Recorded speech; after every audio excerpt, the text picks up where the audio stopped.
ભરૂચના તવરા મંગલ મઠ ખાતે મંગલદાસજી સાહેબની 32મી પુણ્યતિથિની ઉજવણી કરાઈ છે। મંગલ મઠના સ્થાપક અને તવરા ગામને મંગલ કરનાર મહંત શ્રી 108 મંગલદાસજી સાહેબની 32મી પુણ્યતિથિની ઉજવણી કરાઈ હતી। મંગલ મઠ ખાતે આરતી, સેવા પૂજા અને કબીર સંપ્રદાયના જિલ્લાભરમાંથી અનેક આશ્રમના મહંત શ્રી ઉપસ્થિત રહ્યા હતા।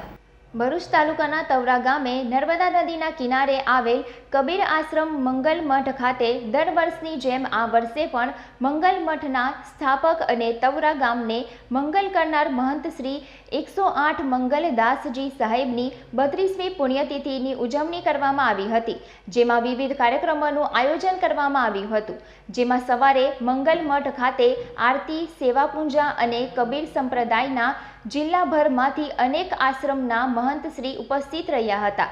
ત્યારે આજે મંગલ મઠ ખાતે પધારેલ મહંત શ્રીઓએ મંગલદાસજી સાહેબે કરેલા સેવા કાર્ય દ્વારા સમગ્ર ગુજરાતમાં સંત સમાજના લોકોની ઉન્નતિ કરવા કરેલ કાર્યનું વર્ણન કર્યું હતું, જેમાં ખાસ મહામંડલેશ્વર 1008 શિવરામદાસ સાહેબ મોરબી તથા ખેમદાસ સાહેબ માંજલપુર, મહાગુજરાત કબીર પંથના ખજાનશ્રી અને ગુરુચરણદાસ સાહેબ અંકલેશ્વર, મહાગુજરાત કબીર સંપ્રદાયના ખજાનશ્રી તેમજ અન્ય સંપ્રદાયના સંતો મહંતો ઉપસ્થિત રહી કાર્યક્રમમાં હાજરી આપી હતી તથા વર્તમાન મંગલ મઠના સંચાલક ચેતન દાસ સાહેબે આવેલ તમામ સંત મહંતોને ફૂલ અને શાલ અર્પણ કરી તેઓનું સ્વાગત કરવામાં આવ્યું હતું।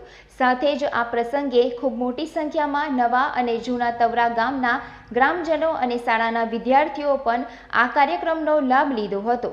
કાર્યક્રમમાં પધારેલા સંત મહંતોના આશીર્વાદ પ્રાપ્ત કર્યા બાદ મહાપ્રસાદીનો પણ લોકોએ લાભ લીધો હતો।